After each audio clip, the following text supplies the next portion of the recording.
Hello, আসসালামু আলাইকুম everyone. আমার নাম ফাহিম সাদিক। আমি বর্তমানে ঢাকা বিশ্ববিদ্যালয়ের আইবিএতে পড়াশোনা করছি 31 ব্যাচে। তো আজকে তিনটা টপিক দেখাবো, সেটা হচ্ছে জিরান্ড, ইনফিনিটিভ আর পার্টিসিপল। তো চলো শুরু করা যাক। তো জিরান্ড, ইনফিনিটিভ আর পার্টিসিপল যে আছে, এই তিনটা জিনিস হচ্ছে আমাদের নন ফাইনাইট ভার্বের অংশ। তো নন ফাইনাইট ভার্ব আমরা চিনব কেমনে? তো এখানে লেখা আছে যে verbs that do not show tense, person or number. এই এক সেকেন্ড, টেন্স, পার্সন আর নাম্বার। যেই ভার্ব টেন্স, পার্সন আর নাম্বার শো করবে না তাকে নন ফাইনাইট ভার্ব বলবো। আর নন ফাইনাইট ভার্ব চেনার আরেকটা উপায় হচ্ছে, সেটা হচ্ছে মেইন ভার্ব হিসাবে কাজ করবে না।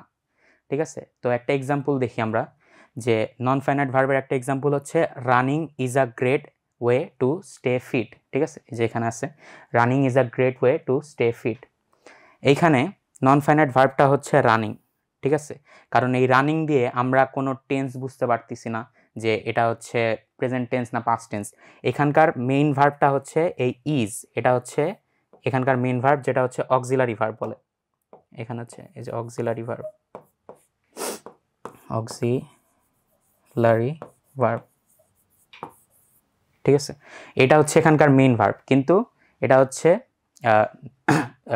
রানিংটা হচ্ছে এখানে নন ফাইনাইট ভার্ব। ঠিক আছে, তো ফাইনাইট ভার্ব আর নন ফাইনাইট ভার্বের মধ্যে পার্থক্যটা কেমনে বুঝবো? এইখানে ফাইনাইট ভার্বের একটা এক্সাম্পল দেওয়া আছে যে দে উইল রান টুমরো।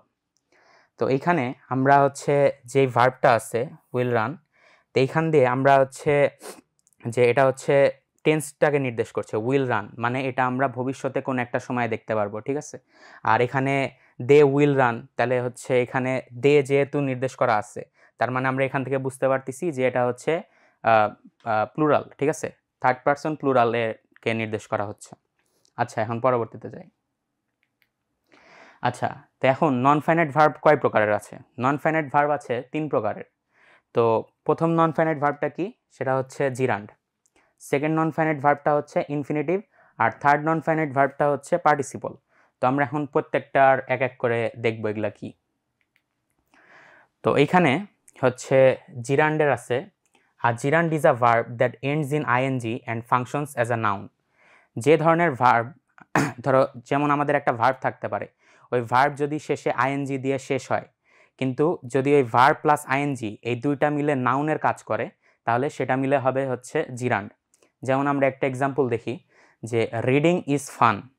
এখানে রিডের এই রিডটা হচ্ছে ভার্ব। ঠিক আছে, এই রিডটা হচ্ছে ভার্ব, আর তার সাথে আমরা আইএনজি যোগ করছি এখানে, এবং এই দুইটা মিলে ভার্ব প্লাস আইএনজি যোগ করার ফলে এখানে রিডিংটা নাউন হিসাবে ইউজ হয়েছে। ঠিক আছে, যখন ভার্ব প্লাস আইএনজি করলে সেটা নাউনের মতো ইউজ হবে, তখন আমরা ওটাকে বলবো জিরান্ড। তো এখানে রিডিং ইজ ফান, এখানে রিডিংটা জিরান্ড হিসাবে ইউজ হয়েছে।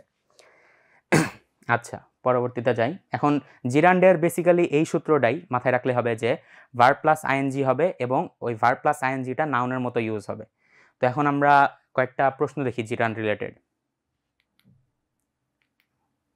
আচ্ছা, কোয়েশ্চেন 1 এখানে আছে, which of the following sentences contains আ জিরান্ড। তো এই 4টা সেন্টেন্সের মধ্যে কোনটাতে জিরান্ড আছে? তো আমরা এখন জিরান্ডে আমরা কি শিখলাম, যে verb plus ING which will act as a noun. ঠিক আছে, তো এইখানে ভার্ব প্লাস আইএনজি কোনটাতে আছে? এটাতে নাই, এটাতে নাই, এটাতে নাই। তো ভার্ব প্লাস আইএনজি আছে বি নাম্বারে। এখানে কি আছে? Swimming is my favourite hobby. ঠিক আছে, তো সুইমিং ইজ মাই ফেভারিট হবিতে এখানে সুইম হচ্ছে ভার্ব, আর তার সাথে আইএনজি যোগ করা হয়েছে। ঠিক আছে, ভার্ব প্লাস আইএনজি, এবং এটা নাউন হিসাবে ইউজ করা হয়েছে। তো কারেক্ট অ্যান্সার বি। আচ্ছা, আরেকটা প্রশ্ন দেখি আমরা।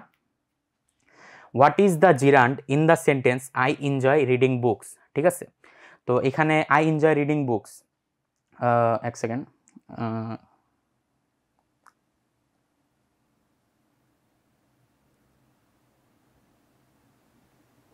আচ্ছা এটা মানে একটু হবে, এখানে একটু কাট হবে। ঠিক আছে, আচ্ছা আচ্ছা কোয়েশ্চেন, আচ্ছা এখন আমরা কোয়েশ্চেন 3তে যাই। ঠিক আছে, identify the gerund in the following sentence. Running is a great way to stay fit. ঠিক আছে, তো তো এখানে আমরা কি জানি ভার্ব প্লাস আইএনজি। তো এখানে জিরানটা কোনটা, এখানে জিরানটা হবে হচ্ছে রানিং প্লাস আইএনজি, ঠিক আছে। তো এটা জিরান। আচ্ছা, জিরান গেল। এখন আমরা সেকেন্ড যেটা জানি নন ফাইনাইট ভার্বের, সেটা আমরা দেখব হচ্ছে ইনফিনিটিভ। আচ্ছা, আরেকটা জিনিস আছে, সেটা হচ্ছে জিরান্ড এবং নর্মাল ভার্বের মধ্যে পার্থক্যটা কোথায়। যে জিরান্ডের নর্মাল ভার্বের মধ্যে পার্থক্যটা হচ্ছে জিরান্ড হচ্ছে শেষে আইএনজি দিয়ে শেষ হলেও এটা নাউনের মতো কাজ করবে, আর নর্মাল ভার্বটা শেষে আইএনজি দিয়ে শেষ হলে ভার্বের মতো কাজ করবে। যেমন আমরা একটা এক্সাম্পল দেখি, যে নর্মাল ভার্ব এখানে আই অ্যাম সুইমিং, ঠিক আছে। তো আই অ্যাম সুইমিং এর ক্ষেত্রে এখানে সুইম ভার্ব, তার সাথে আইএনজি যোগ হয়েছে এবং এই পুরাটা মিলে ভার্বের মতো কাজ করতেছে, তো এটা ভার্ব হবে। আর জিরান্ডের এখানে ক্ষেত্রে সুইম প্লাস আইএনজি হয়ে এটা নাউনের মতো কাজ করতেছে, ঠিক আছে। শুরুতে বসছে এবং নাউনের মতো কাজ করতেছে, তো এটা বেসিক্যালি জিরান্ড হবে, ঠিক আছে। এটা ভার্ব এবং এটা জিরান্ড। আচ্ছা, এখন আমরা সেকেন্ড নন ফাইনাইট ভার্বে যাই, সেটা হচ্ছে ইনফিনিটিভ। আচ্ছা, ইনফিনিটিভটা কি? The base form of a verb often preceded by to and usually functions as a noun. তো এটা মানে কি, যে ভার্বের বেস ফর্মের আগে যদি টু বসে এবং টু বসে যদি দুটা মিলে একটা নাউনের মতো কাজ করে, তাহলে সেটাকে আমরা ইনফিনিটিভ বলবো। যেমন একটা এক্সাম্পল দেখি, যে আমাদের এখানে একটা বেস ফর্ম অফ ভার্ব আছে, সেটা হচ্ছে সুইম, ঠিক আছে। বেস ফর্ম অফ ভার্বকে V1 বলে। তো বেস ফর্ম অফ ভার্বের আগে আমরা হচ্ছে প্রিসিডেড বাই টু, এটা টু আছে, ঠিক আছে। টু সুইম ইজ রিল্যাক্সিং, এখানে টু সুইমটা দুইটা মিলে হচ্ছে নাউনের মতো কাজ করছে। তো ভার্বের আগে যদি টু বেস ভার্বের বেস ফর্মের আগে যদি টু বসে এবং দুইটা মিলে যদি নাউনের মতো কাজ করে, তাহলে আমরা সেটাকে বলবো ইনফিনিটিভ, ঠিক আছে। তো এখানে আছে যে it also sometimes functions as an adjective or adverb, যে খালি যে এটা নাউন হিসাবেই কাজ করবে তা না, এটা অনেক সময় অ্যাডজেক্টিভ বা অ্যাডভার্ব হিসাবেও কাজ করতে পারে, ঠিক আছে। তো আমরা যেমন এক্সাম্পল দেখি যে অ্যাডজেক্টিভের, যে I have a lot of work to do. তো আমরা অ্যাডজেক্টিভ আমরা হচ্ছে অ্যাডজেক্টিভ হিসাবে কি জানি, অ্যাডজেক্টিভ হলো সেই পার্টস অফ স্পিচ যেটা হচ্ছে নাউন বা প্রোনাউনকে ডিসক্রাইব করে বা মডিফাই করে, ঠিক আছে। তো এখানে এই টু ডুটা যে আছে, এটা ডু হচ্ছে ভার্বের বেস ফর্ম, আর তার আগে টু বসছে এবং এই দুইটা মিলে হচ্ছে এই নাউন যে আছে ওয়ার্ডটাকে ডিসক্রাইব করছে, যে কাজটা আমাকে করতে হবে। তো এইখানে এই টু ডুটা অ্যাডজেক্টিভ হিসাবে কাজ করছে, এটাও কিন্তু ইনফিনিটিভ। আচ্ছা, আর অ্যাডভার্ব বিষয়ে কখন কাজ করে, যে I came here to study, এখানে স্টাডি ভার্ব, তার আগে হচ্ছে টু বসছে এবং দুইটা মিলে ইনফিনিটিভ হিসেবে কাজ করছে। তো এখানে to study modifies the verb. আমরা জানি অ্যাডভার্ব কাকে বলে, যেটা হচ্ছে ভার্বকে মডিফাই করে তাকে অ্যাডভার্ব বলে, ঠিক আছে। তো এখানে আমার আসার কারণ কি, আমার আসার কারণটা হচ্ছে টু স্টাডি, ঠিক আছে। তো এটা ভার্বকে মডিফাই করছে দেখে এটাও ইনফিনিটিভের অংশ। আচ্ছা, এখন আমরা কয়েকটা প্রশ্ন দেখি ইনফিনিটিভ নিয়ে, সেটা হচ্ছে which of the following is not a function of an infinitive in a sentence. তো আমরা ইনফিনিটিভ হিসেবে কি জানলাম, যে হচ্ছে ইনফিনিটিভের ক্ষেত্রে যে এটা হচ্ছে ভার্বের আগে টু বসে এবং এটা নাউনের মতো কাজ করে, তো নাউন তো হবে না। আবার আমরা ইনফিনিটিভের হচ্ছে অ্যাডজেক্টিভের অ্যাপ্লিকেশনও দেখলাম, অ্যাডভার্বের অ্যাপ্লিকেশনও দেখলাম। তো কোনটা হিসাবে কাজ করে না, আমাদের ইনফিনিটিভ ভার্ব হিসাবে কাজ করে না, ঠিক আছে। তো এটা হবে হচ্ছে ডি। আচ্ছা, পরেরটাতে যাই। 2 number, identify the infinitive in the sentence to err is human, ঠিক আছে। তো এখানে টু আর এর ক্ষেত্রে এই যে এখানে এটা হচ্ছে টু আর ভার্বের বেস ফর্ম, তো এই দুইটা মিলে হচ্ছে ইনফিনিটিভ হয়েছে, ঠিক আছে। তো এখন আমরা হচ্ছে ইনফিনিটিভ লিখে দিই, ইনফিনিটিভ।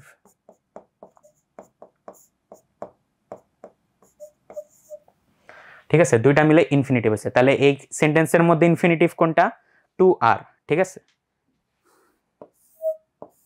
এটা কারেক্ট অ্যান্সার। আচ্ছা, 3 নম্বর প্রশ্নটা, in the sentence I like to swim the infinitive to swim functions as আ। তো এখানে আই লাইক টু সুইম, এখানে the infinitive to swim functions as আ কি হবে, টু সুইম। আচ্ছা, আমরা জানি যে ইনফিনিটিভ এখানে নাউন হিসাবে কাজ করছে, ঠিক আছে। তো এখানে ইনফিনিটিভটা হবে নাউন। আচ্ছা, এখন আমরা 3 নাম্বার নন ফাইনাইট ভার্বের ক্ষেত্রে দেখব, সেটা হচ্ছে পার্টিসিপল, ঠিক আছে। তো পার্টিসিপলটা কি, আচ্ছা তো পার্টিসিপল এটা হচ্ছে তো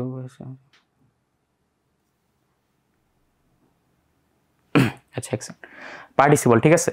তো আমরা হচ্ছে 3 নাম্বারটা দেখব যে পার্টিসিপল নন ফাইনাইট ভার্বের verbs that function as adjectives modifying nouns or noun phrases, ঠিক আছে। তো এটা মানে কি, পার্টিসিপলটা কি করবে, পার্টিসিপল বেসিক্যালি একটা ভার্ব যেটা হচ্ছে অ্যাডজেক্টিভের মতো কাজ করবে মেইনলি, আর যেটা হচ্ছে নাউন বা প্রোনাউনকে মডিফাই করবে বা ডিসক্রাইব করবে, ঠিক আছে।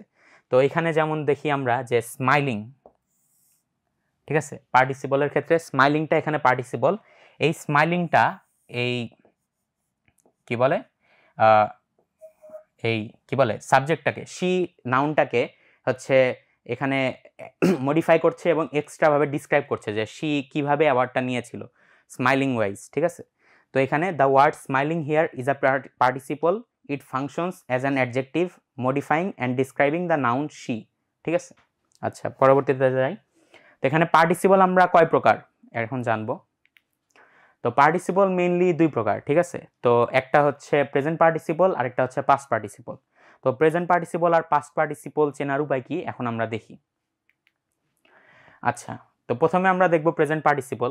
প্রেজেন্ট পার্টিসিপল চেনার উপায় হলো এখানে a present participle is a verb that forms a verb form that ends in ING, it mainly functions as an adjective, ঠিক আছে। তো বেসিক্যালি ভার্বের শেষে আইএনজি বসবে, কিন্তু এটা হচ্ছে অ্যাডজেক্টিভের মতো কাজ করবে, ঠিক আছে। তো আমরা একটা এক্সাম্পল দেখি, সেটা হচ্ছে the running water is cold.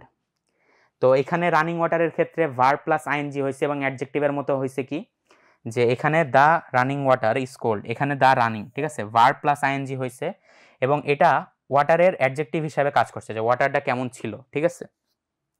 তো এখানে ছিল হচ্ছে ওয়াটারটা কেমন ছিল, চলন্ত, রানিং ছিল, ঠিক আছে। আর she is a singing sensation, তো এখানে ভার্ব প্লাস আইএনজি হয়েছে, কিন্তু এটা হচ্ছে কি বলে তাকে মানে সাবজেক্টটাকে মডিফাই করছে বা ডিসক্রাইব করছে যে কেমন সেন্সেশন ছিল, সিঙ্গিং সেন্সেশন, তো এটাও পার্টিসিপল হবে। আচ্ছা পরবর্তীতে যাই, আমরা এখন পাস্ট পার্টিসিপল দেখব।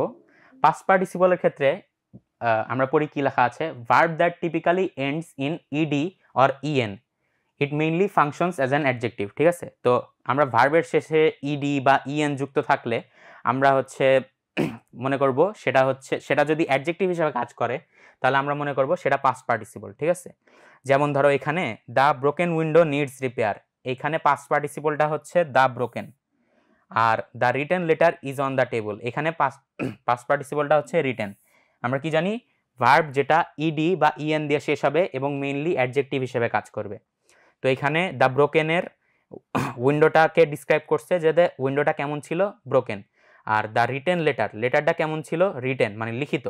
তো আমরা জানি যে নাউনকে ডিসক্রাইব করে যে অতিরিক্তভাবে তাকে অ্যাডজেক্টিভ বলে, তো এখানে ভার্বটা ব্রোকেনটা অ্যাডজেক্টিভ হিসেবে কাজ করেছে, ঠিক আছে। আচ্ছা এখন আমরা যাই পরবর্তীতে। আচ্ছা এখন প্রশ্ন আছে কয়েকটা, এই প্রশ্নটা আমরা দেখি।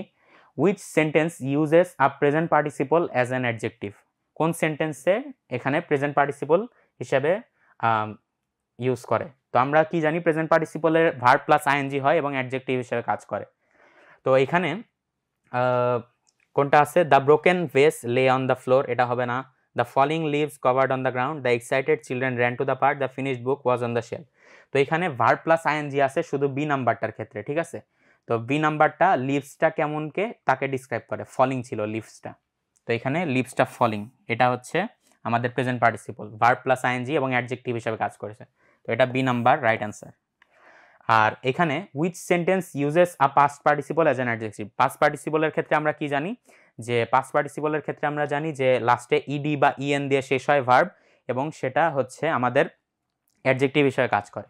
তো দেখি এখানে কোনটা শেষ হয়েছে, এখানে দ্য স্লিপিং হবে না, রানিং হবে না, সিঙ্গিং হবে না, এখানে দ্য স্টোলেন কার, এই স্টোলেন কারটা হচ্ছে ভার্বের হচ্ছে ইএন দিয়ে শেষ হয়েছে এবং এটা গাড়িটাকে ডিসক্রাইব করছে, তার মানে এটা অ্যাডজেক্টিভ হিসেবে ইউজ হয়েছে। The stolen car was found abandon, এখানে গাড়িটা কেমন ছিল, চুরি করা গাড়ি ছিল, এরকম গাড়ির অবস্থাকে ডিসক্রাইব করছে, তো এটা হবে হচ্ছে বি নাম্বার কারেক্ট অ্যান্সার। পরবর্তীতে যাই। আচ্ছা identify the participle in the sentence. The crying baby needed comfort. তো এখানে আমরা দেখি যে প্রথমে এখানে বলছে identify the participle in the sentence, the crying baby needed comfort. তো এখানে পার্টিসিপল কোনটা? আমরা জানি যে ভার্ব প্লাস আইএনজি, এবং সেটা যদি অ্যাডজেক্টিভের মতো কাজ করে তাহলে সেটাকে পার্টিসিপল বলে। তাহলে এখানে পার্টিসিপলটা হচ্ছে ক্রাইং, কারণ এটা বেবিটার অবস্থা ডিসক্রাইব করছে, বেবিটা কাঁদতেছিল। 4 নম্বরে দেখি, in the sentence the frightened cat hid under the bed, what is the function of the word frighten? Frighten এখানে কি হিসাবে ব্যবহার হয়েছে, মানে কোন পার্টস অফ স্পিচ হিসাবে ইউজ হয়েছে, ঠিক আছে? তো ফ্রাইটেন্ড এখানে ইউজ হয়েছে দ্য ফ্রাইটেন্ড ক্যাট। তো আমরা জানি যে পার্টিসিপল সাধারণত অ্যাডজেক্টিভ হিসাবে ইউজ হয়। তো এখানে ক্যাটটার অবস্থা যেহেতু ডিসক্রাইব করছে যে ভীত ছিল, ফ্রাইটেন্ড মানে ভীত, তো ক্যাটটা হচ্ছে অ্যাডজেক্টিভ হবে, সি কারেক্ট অ্যান্সার, ঠিক আছে? আচ্ছা, এখন পরবর্তীতে দেখি যে একটা কনফিউশন থাকে যে পার্টিসিপল এবং মানে প্রেজেন্ট পার্টিসিপল এবং জিরান্ড তো অনেকটা একই, যে দুইটাই ভার্বের সাথে আইএনজি যুক্ত হয়, কিন্তু মূল পার্থক্যটা কোথায়? মূল পার্থক্যটা হচ্ছে জিরান্ড হচ্ছে ভার্বের সাথে আইএনজি যুক্ত হলেও সেটা নাউনের মতো কাজ করে, আর পার্টিসিপলটা ভার্বের সাথে আইএনজি যুক্ত হলেও অ্যাডজেক্টিভের মতো কাজ করে, ঠিক আছে? যে জিরান্ড নাউনের মতো কাজ করবে এবং প্রেজেন্ট পার্টিসিপলটা ভার্ব প্লাস আইএনজি হলেও অ্যাডজেক্টিভের মতো কাজ করবে। যেমন একটা এক্সাম্পল দেখি, যে gerund as noun, running is a good exercise, ঠিক আছে? তো এখানে running is a good exercise, এখানে ভার্ব প্লাস আইএনজি হয়েছে এবং এই দুইটা মিলে নাউন হিসাবে কাজ করছে। আর present participle as adjective, the running water is cold, এখানেও কিন্তু রানিং ভার্ব প্লাস আইএনজি হিসাবে ইউজ হয়েছে, কিন্তু এখানে ওয়াটারটাকে ডিসক্রাইব করছে, অতএব এটা অ্যাডজেক্টিভ হিসাবে ইউজ হয়েছে, তাই এটা প্রেজেন্ট পার্টিসিপল। ঠিক আছে, মূলত আজকে এটাই ছিল, দেখা হবে নেক্সট ক্লাসে, ধন্যবাদ।